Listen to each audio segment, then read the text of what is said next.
A guerra entre Rússia e Ucrânia já dura quase 2 anos e meio. A última tentativa de paz entre os dois países do leste europeu aconteceu durante uma conferência organizada pela Suíça, sem a participação russa. Mesmo ausente, o presidente russo Vladimir Putin disse que está pronto para negociar o fim da guerra, desde que a Ucrânia retire as tropas dela de 4 regiões ucranianas reivindicadas por Moscou. Além disso, Putin exige que a Ucrânia renuncie a qualquer possibilidade de se integrar à OTAN. A aproximação com a organização do Tratado do Atlântico Norte foi um dos motivos da invasão do território ucraniano pelos russos. Já o presidente da Ucrânia, Volodymyr Zelensky, afirmou que a Rússia e os seus líderes não estão preparados para uma paz justa. As declarações indicam que um cessar-fogo ainda está distante. Apesar dos números oficiais mantidos em segredo, tanto por Kiev quanto por Moscou, as estimativas sugerem que mais de 700 mil pessoas morreram direta ou indiretamente pelo conflito. Quarta-feira, 19 de junho de 2024.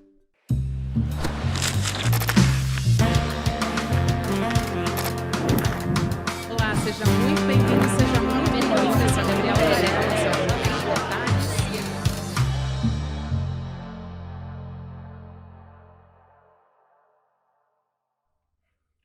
Olá, seja muito bem-vindo, seja muito bem-vinda. Eu sou a Gabriela Varela e você já sabe, esse é o Videocast em Detalhes e aqui sempre com um convidado ou uma convidada a gente analisa uma temática, uma notícia importante do momento. Hoje a gente vai falar sobre o papel do Brasil nesse conflito entre Rússia e Ucrânia, que já dura mais de 2 anos e meio. Eu vou conversar com o professor Rubens Duarte, que é coordenador do Lab Mundo, Laboratório de Análise Política Mundial, sobre a guerra, justamente. Professor, obrigada por aceitar nosso convite. Seja muito bem-vindo, Rubens. Prazer te receber. É um prazer enorme estar aqui, Gabriela, falar com vocês. E um abraço também a todas e todos que nos ouvem. Vamos começar, então, por esse básico, mas eu queria dar uma contextualizada, talvez, para as pessoas que estão nos acompanhando entenderem, né? Que o Brasil e a China, eles apresentaram uma moção conjunta no final de maio, ressaltando pontos para a resolução desse conflito. E aí, agora em junho, a Rússia não participou dessa cúpula de paz, que é justamente o principal assunto que a gente vai discutir aqui, que aconteceu na Suíça, e o presidente Lula optou por enviar uma embaixadora como observadora para acompanhar a cúpula. A China não mandou nem representante. E aí, no fim das contas, diversos países também não assinaram, né? A Índia, a África do Sul, a Arábia Saudita, enfim, BRICS não assinou. O Brasil, que atuou só como observador, também não. E aí o encontro terminou sem um consenso. Aí eu te pergunto para a gente entender, primeiro, por que o Brasil não assinou? E não é exatamente uma surpresa, né? E aí você vai poder explicar muito melhor do que eu, porque não é uma surpresa. E na prática, essa cúpula de paz, ela tem algum resultado prático? A gente caminha para algum resultado ou não? É uma excelente pergunta. Eu acho que, para começar, a gente tem que entender que essa cúpula de paz, apesar do nome, né, ser cúpula de paz, na verdade não é bem uma reunião que busca a solução do conflito. Para você resolver o conflito, você tem que colocar as duas partes, né, as duas partes que estão brigando na mesa para negociar. No caso, foi uma conferência de arrecadação para a Ucrânia. E foi esse o motivo utilizado pelo Brasil e por outros países também para não enviar presidentes ou então chanceleres para essa reunião. Entendimento que essa reunião, essa cúpula, na verdade só estava querendo arrecadar dinheiro para a Ucrânia, o que de fato foi o que se viu. Né? Então o Brasil enviou uma embaixadora como observadora para ficar em bons termos, para dizer que não enviou ninguém, mas usou isso como desculpa para não assinar o documento final. É claro que o Brasil, apesar de ser observador, se fizesse uma força, poderia estar lá assinando o documento final, poderia endossar o documento, e escolheu ainda assim não fazer. Então, o resultado prático foi revelado, né, que não existe um consenso mundial sobre essa guerra, uma coisa que nós já sabíamos, e um desgaste, digamos assim, do Zelensky, que não conseguiu arrecadar tudo que ele gostaria.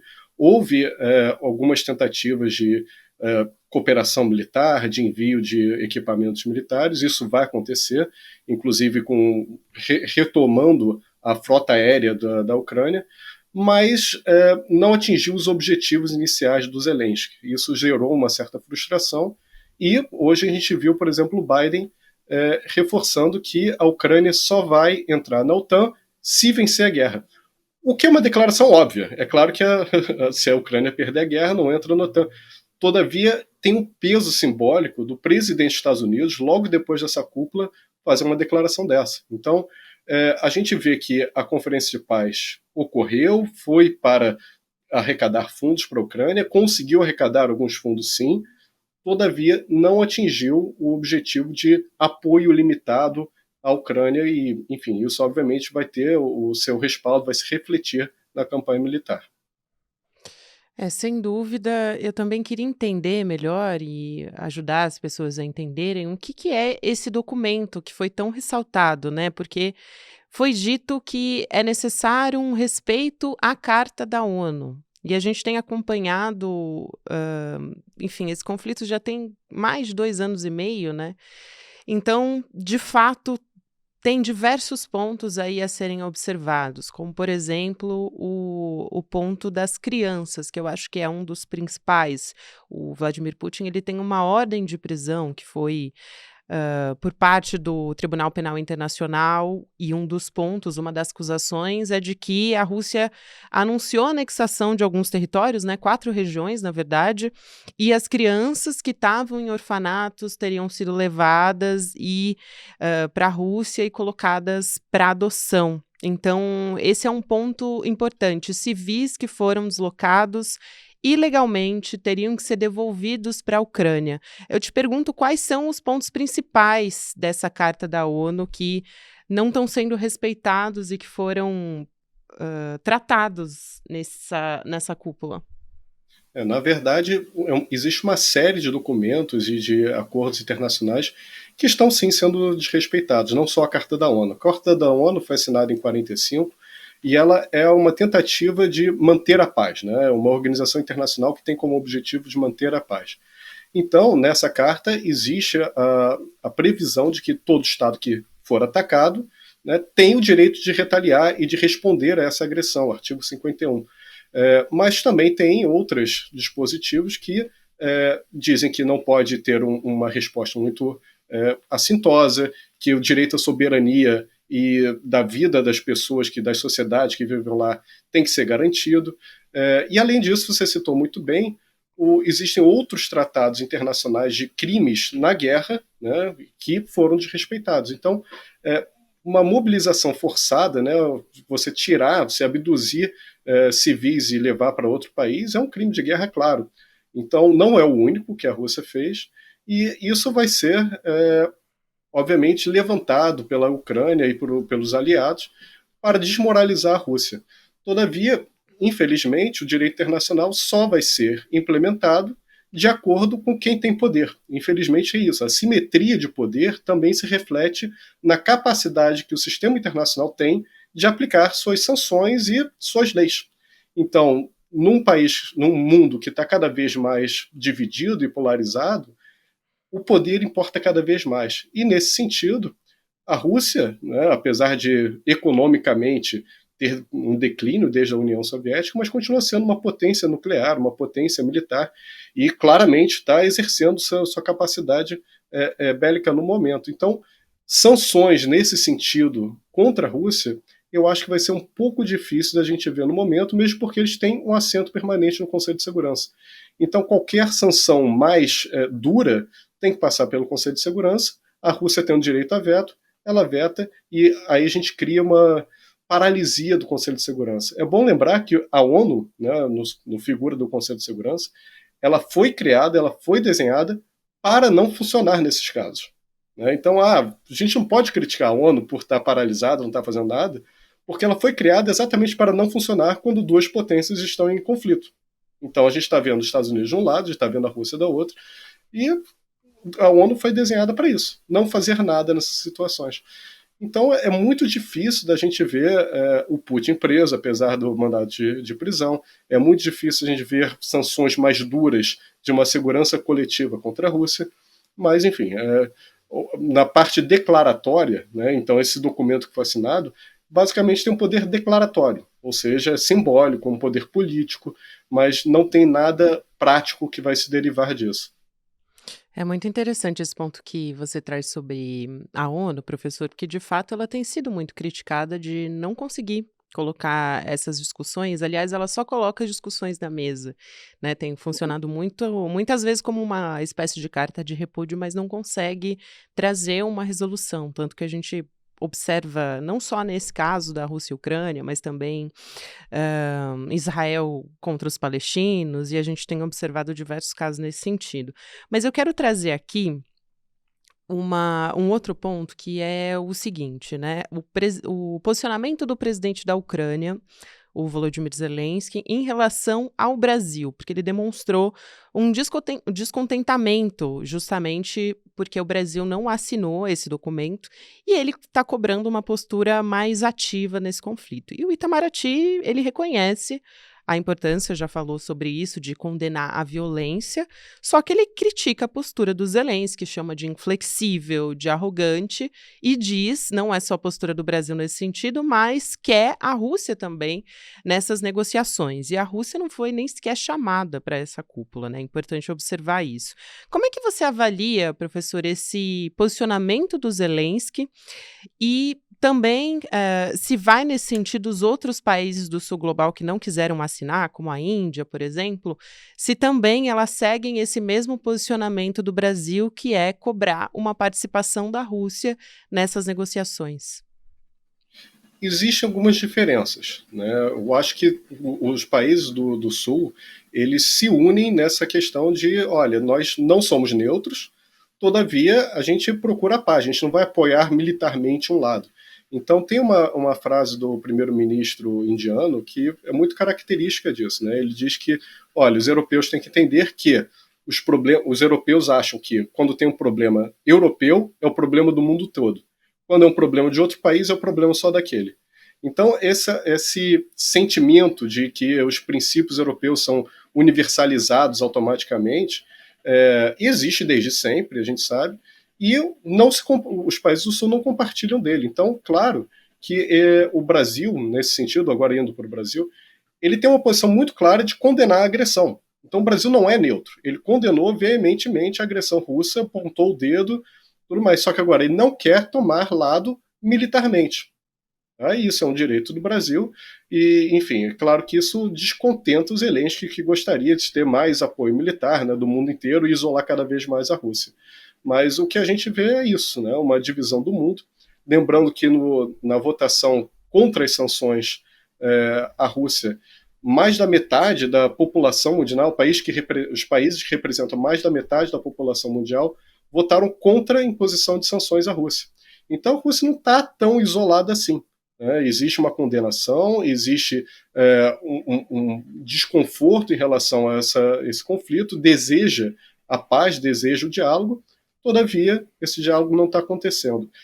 É bom lembrar também, se eu tivesse tempo, Gabriela, Claro. que a Turquia ela mediou conversas lá no início entre a Rússia e a Ucrânia. E a Ucrânia ela estava negociando naquele momento, até que veio um recado da diplomacia dos Estados Unidos para a Ucrânia e falou o seguinte: olha, eu acho melhor você parar de negociar, que nós vamos te apoiar nessa guerra e vocês têm capacidade de vencer. E foi ali que o diálogo retrocedeu. Porque a Rússia ela vem colocando condições desde dezembro de 2022, fez isso em dezembro de 2022, depois em maio de novo, e agora mais uma vez, né, obviamente, na véspera da Cúpula da Paz, ela rolou quais seriam as condições dela para terminar com o conflito. Um motivo político, claro. Né? Mas agora, está claro que a Rússia ela tem vontade de terminar o conflito com condições que a Ucrânia não quer aceitar. E isso, enfim, mas isso é claro. Mas há também um esforço dos Estados Unidos de forçar que a Ucrânia não aceite esses termos, porque não interessa. Então, enquanto houver dois estados, né, inflexíveis em suas posições, a guerra vai continuar. E nesse lado a gente tem que entender a Ucrânia também, porque as condições que a Rússia impõe é a perda de território, não só da Crimeia, que foi tomada lá atrás, como dessas novas regiões que também foram dominadas e fizeram um plebiscito, né, que a gente pode questionar a veracidade, a validade deles, mas houve um plebiscito perguntando se elas gostariam de se tornar independentes e disseram que sim. Então, esse impasse está muito longe no momento de ser resolvido. A ver, né? Porque as coisas no mundo às vezes também trocam da noite para o dia e aparece alguma coisa e eles mudam de ideia e começam a negociar. Mas no momento a gente está vendo os dois lados se armando. Do lado ucraniano, novas armas estão sendo enviadas, novas aeronaves, e no lado da Rússia ele visitou agora a Coreia do Norte, buscando também munições. Então a base industrial de defesa russa se mostrou muito capaz de suprir esse esforço de guerra. Inclusive, os países ocidentais subestimaram a Rússia nesse sentido. Mas, vendo que o conflito está se estendendo, a Rússia também negocia com a China, negocia com a Coreia do Norte. Então a gente está vendo dois países se preparando para que o conflito dure mais tempo. Vamos ver como é que fica. É. E o Vladimir Putin, ele tem exigido a rendição, né, antes de qualquer negociação. Então, esse é um ponto importante também, sem contar que tem todas essas questões políticas. Mas você tocou num ponto, professor, sobre o armamento militar, que é o que eu quero saber aqui com você.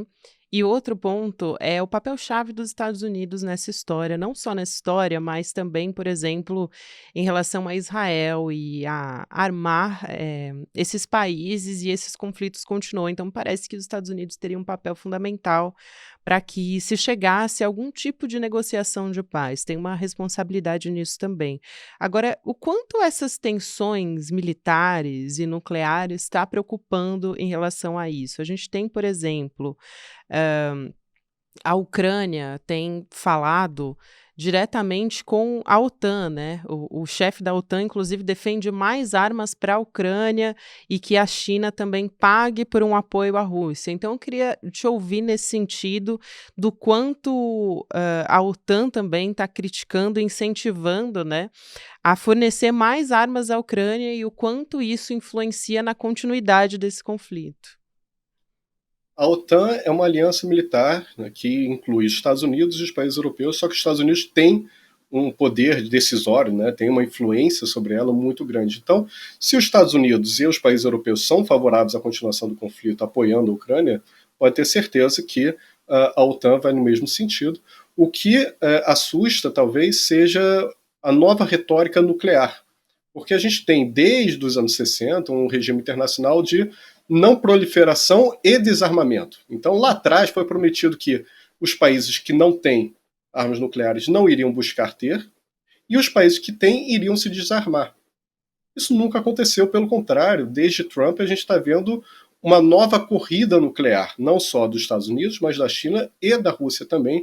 A Rússia, inclusive, ameaçando usar bombas atômicas táticas, que seriam bombas atômicas de pequeno poder destrutivo, mas não existe uma bomba nuclear tática, né? A bomba nuclear é a bomba nuclear, e o grande problema da bomba nuclear é que ela, geralmente, para potencializar seu uso, é usada contra civis. Foi isso que a gente viu em Hiroshima e Nagasaki, né? Matou em 0,2 segundo 80 mil pessoas no Japão. E a arma nuclear também tem a capacidade de ter o seu efeito durando ao longo do tempo, e você não consegue precisar onde ela fica, porque a radiação e a nuvem ela pode ser levada pela chuva, pelo vento para outras regiões. Então, é uma arma muito condenada pelo seu poder destrutivo e pelas suas consequências de longo prazo também. Então, a gente vê um novo movimento de se rearmar nuclear, de fato assusta, e, enfim, deveria ser condenado, deveria ter um esforço para parar. Por enquanto, o regime internacional não está sendo capaz de fazer isso. Pelo contrário, o regime internacional que foi montado lá atrás nunca cumpriu o seu papel de desarmamento, mas agora está pior porque a gente está vendo o regime sendo desmantelado em uma nova corrida nuclear.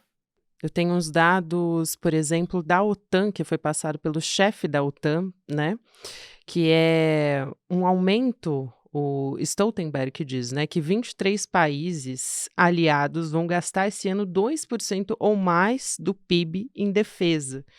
Então, é esse nível de preocupação que a gente está falando aqui. E é uma escalada, né, um tanto quanto silenciosa nesse sentido. Eu não vejo tanto a gente discutindo o quanto esse armamento preocupa, principalmente do ponto de vista nuclear, né? Mas é um ponto importante, essa escalada silenciosa de tensão nuclear entre os países, que está sendo uma preocupação.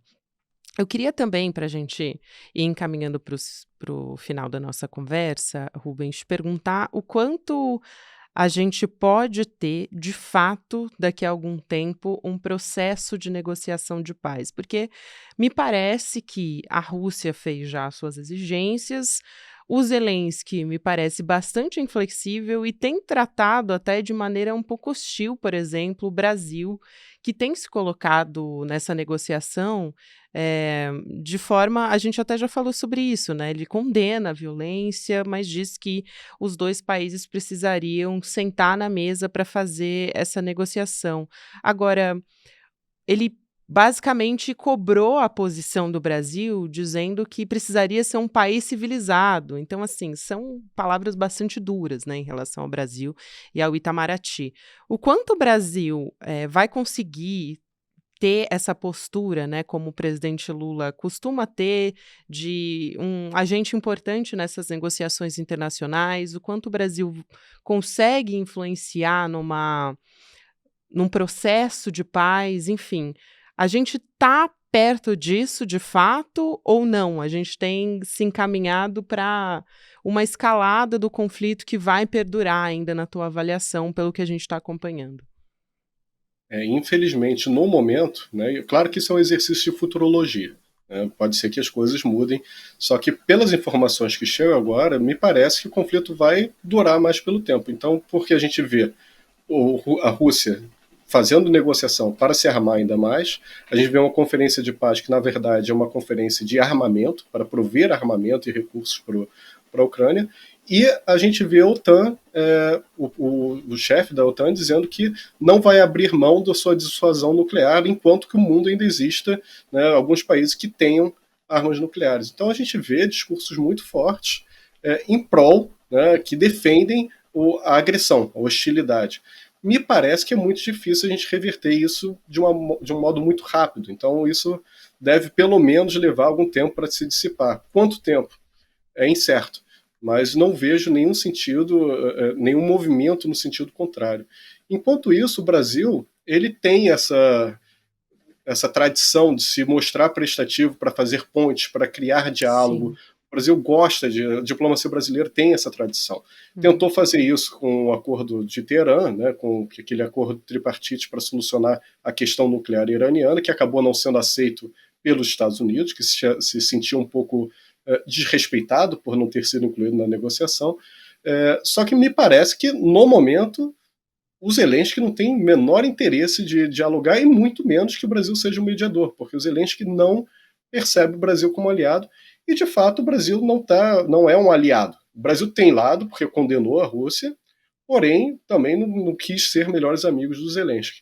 Agora, esse discurso, essa narrativa hostil do Zelensky não surpreende também. Primeiro, porque existe essa tradição do fardo do homem branco, né, da missão civilizatória europeia, que gosta de se ver como civilizado e o resto do mundo como bárbaros. Então, historicamente, não surpreende. Mas também temos que observar que o Zelensky ele foi muito criticado nessa conferência por estar muito explosivo. Ele foi hostil também com outros chefes de Estado, com outros negociadores, e claro que isso é uma fofoca diplomática, né, mas agora a gente viu que uma crítica muito forte ao Zelensky nesse sentido. O que já vem de um desgaste de anos que o Zelensky vem sofrendo. Então, quando houve o ataque, tentaram pintar o Zelensky de o grande estadista, o cara que peita Putin, por aí vai, só que em pouco tempo já vieram algumas notícias que o Zelensky é corrupto, o Zelensky não está conseguindo cumprir suas promessas, e agora vem essa notícia que o Zelensky é explosivo. Então, não surpreende ele utilizar esse vocabulário contra o Brasil. O que me surpreende é ele usar também para outros países, ainda que sejam nos bastidores, porque são os aliados, ele depende desses países. Se não tivesse a Europa e os Estados Unidos apoiando a Ucrânia não teria como fazer frente à Rússia. E, apesar disso, o Zelensky se mostra impaciente, até com seus aliados militares. Justamente. Só para a gente fechar aqui de informação certa aqui, a gente teve dos 92 países, 12 que não assinaram essa declaração final, que é justamente essa cúpula de paz que a gente está conversando aqui, incluindo Brasil, Índia, África do Sul, os membros do BRICS, né? Que são formados também pela Rússia e pela China. Mas Então, bom lembrar também, Gabriela, se puder, que claro. são 90 participantes, só que o mundo tem quase 200. Isso, Então, importantíssimo. muita gente não participou também.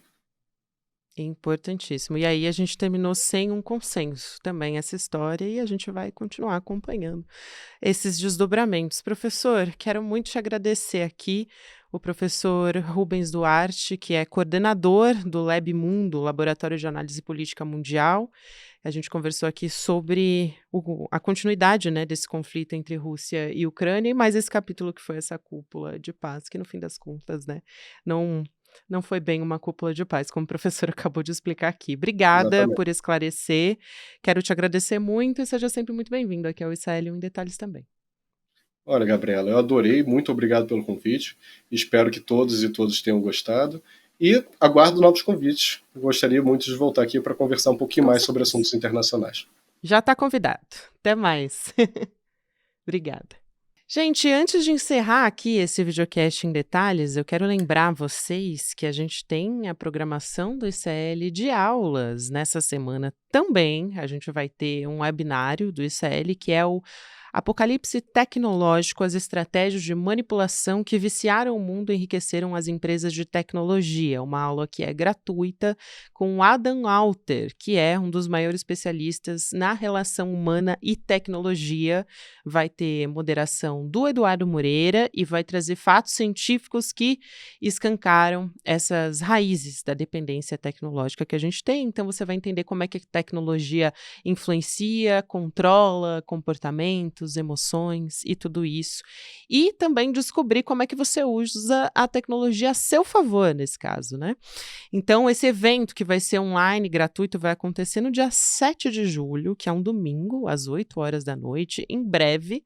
Você pode garantir sua vaga nessa aula que é gratuita, inédita, online, com Adam Walter em indetalhesicl.com.br para você poder assistir. Obrigada a você que me acompanhou até aqui. Lembrando, a gente está todos os dias no YouTube ao vivo, de segunda a sexta-feira. Para quem prefere acompanhar em qualquer momento do seu dia, você pode ouvir nas plataformas de áudio também. Para você que está comigo no YouTube agora, você fica com o Mercado de Investimentos. Depois tem Rolê ICL, 6 horas da noite, ICL Notícias, segunda edição. Amanhã eu tô de volta com mais uma entrevista, mais uma discussão, mais um aprofundamento aqui no Em Detalhes. Tchau, até amanhã. Eu tenho uma bomba para vocês. O melhor professor da New York University. O cara que foi eleito um dos 40 maiores professores de negócios do mundo topou dar uma aula para o Instituto Conhecimento Liberto. Ele escreveu o livro Irresistible e desvendou os segredos que existem por trás do vício, que virou uma pandemia mundial em tecnologia. Vício que tem enriquecido absurdamente empresas e destruído a vida de milhões de pessoas no mundo. Dia 7 de julho, às 8 horas da noite. Se inscreve agora para aprender com Adam Alter.